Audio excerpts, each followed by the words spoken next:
Hi friends, ಎಲ್ಲರಿಗೂ ನಮಸ್ಕಾರ. Friend ನೀವು ನೋಡ್ತಾ ಇದ್ದೀರಾ Babu John MJ channel. Friend, September 15ನೇ ತಾರೀಕಿನ ಮೇಲ್ಪಟ್ಟು ಈ ಭೂಮಿ ಮೇಲೆ ಯಾರೂ ಕೂಡ ಬದುಕಿರಲ್ಲ ಅಂತ ಫ್ರೆಂಡ್. ಯಾಕಪ್ಪ ಅಂದರೆ ಭೂಮಿಗೆ ಒಂದು ಕಲ್ಲು ಬಂದು ಡಿಕ್ಕಿ ಹೊಡೆಯುತ್ತಂತೆ.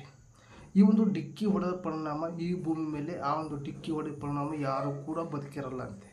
ಇದೇ ಭಾನುವಾರ ಫ್ರೆಂಡ್ ಈ ರೀತಿ ಸುದ್ದಿ ಸೋಷಿಯಲ್ ಮೀಡಿಯಾದಲ್ಲಿ ಟ್ರೆಂಡ್ ಆಗ್ತಾರೆ ಫ್ರೆಂಡ್ ಇದ್ರ ಬಗ್ಗೆ ಕಂಪ್ಲೀಟಾಗಿ ತಿಳಿಸ್ಕೊಡ್ತೀನಿ. ಹಾಗೆ ನೀವೆಲ್ಲ ಫಸ್ಟ್ ಟೈಮ್ ನನ್ನ ಚಾನಲ್ ನೋಡ್ತಾ ಇದ್ದಿರಲ್ಲ, ನೋಡೋರೆಲ್ಲ ಒಂದು ಸಬ್ಸ್ಕ್ರೈಬ್ ಪ್ರೆಸ್ ಮಾಡಿ, ಹಾಗೆ ಬೆಲ್ ಐಕನ್ ಕೂಡ ಪ್ರೆಸ್ ಮಾಡಿ. ನೀವು ಆಲಂತ ಅಂದರೆ ನನ್ನ ವಿಡಿಯೋ ಪ್ರತಿಯೊಂದು ನೋಟಿಫಿಕೇಶನ್ ಮೂಲಕ ತಲುಪುತ್ತೆ ಫ್ರೆಂಡ್.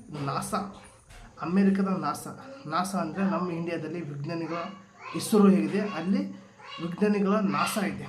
ಆ ಒಂದು ನಾಸಾ ಹೇಳಿರುವ ಪ್ರಕಾರ ಈ ಒಂದು ಕಲ್ಲು 3 ಫುಟ್ಬಾಲ್ ಸ್ಟೇಡಿಯಂ ಆ ರೀತಿ ದೊಡ್ಡ ಗಾತ್ರ ಇರುತ್ತೆ. ಅಂದರೆ 3 ಫುಟ್ಬಾಲ್ ಸ್ಟೇಡಿಯಂ ಕೂಡಿಸಿ ಒಂದು ದೊಡ್ಡದಾದಂಥ ಒಂದು ಕಲ್ಲು ಭೂಮಿಗೆ ಹತ್ತಿರದಿಂದ ಹೋಗ್ತಾ ಇದ್ದಂತೆ ಫ್ರೆಂಡ್.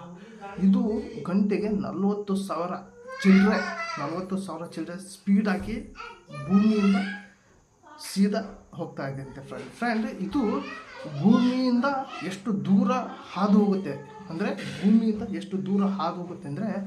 6 ಲಕ್ಷ ಕಿಲೋಮೀಟರ್ ದೂರದಿಂದ ಭೂಮಿ ಹಾದು 1 ಗಂಟೆಗೆ 40,000 ಕಿಲೋಮೀಟರ್ ಸ್ಪೀಡಾಗಿ ಸೈಡಿಗೆ ಹೋಗುತ್ತಂತೆ ಫ್ರೆಂಡ್.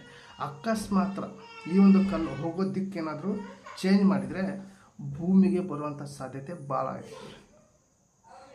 ಇದು ಟೋಟಲ್ ನಾಸಾ ಹೇಳಿರೋ ರೀತಿ ಒಂದು 5% ಭೂಮಿಗೆ ಬರುವಂಥ ಚಾನ್ಸಸ್ ಇದೆ ಅಂತೆ ಫ್ರೆಂಡ್. ಇದು ಏನಾದರೂ ಬಂದರೆ ಮುಂದಿನ ತಯಾರಿಗಳು ನಾಸಾ ಆಗಲಿ ಎಲ್ಲ ಒಂದು ದೇಶದ ಈ ಒಂದು ವಿಜ್ಞಾನಿಗಳು ಮುಂದಿನ ಬಗ್ಗೆ ಚರ್ಚೆ ಮಾಡ್ತಾರಂತೆ ಫ್ರೆಂಡ್. ಈ ಒಂದು ಕಲ್ಲು ಬರೋ ಚಾನ್ಸ್ ತುಂಬ ಕಮ್ಮಿ. ಅಚಾನಕ್ ದಿಕ್ಕು ಬದಲಿಸಿ ಏನಾದರೂ ಭೂಮಿ ಕಡೆ ಬಂದರೆ ತುಂಬ ಸಮಸ್ಯೆ ಆಗೋಂತೂ ಗ್ಯಾರಂಟಿ ಫ್ರೆಂಡ್.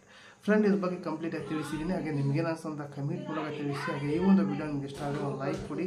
ಹಾಗೆ ಈ ಒಂದು ವಿಡಿಯೋ ನಿಮ್ಮ ಫ್ರೆಂಡಿಗೆ ಶೇರ್ ಮಾಡಿ ಅಂತ ವಿಡಿಯೋ ಎಂಡ್ ಮಾಡ್ತಾ ಇದ್ದೀನಿ. ಮತ್ತೆ ಅಂತ ವಿಡಿಯೋ ಟೇಕ್ ಕೇರ್, ಬಾಯ್.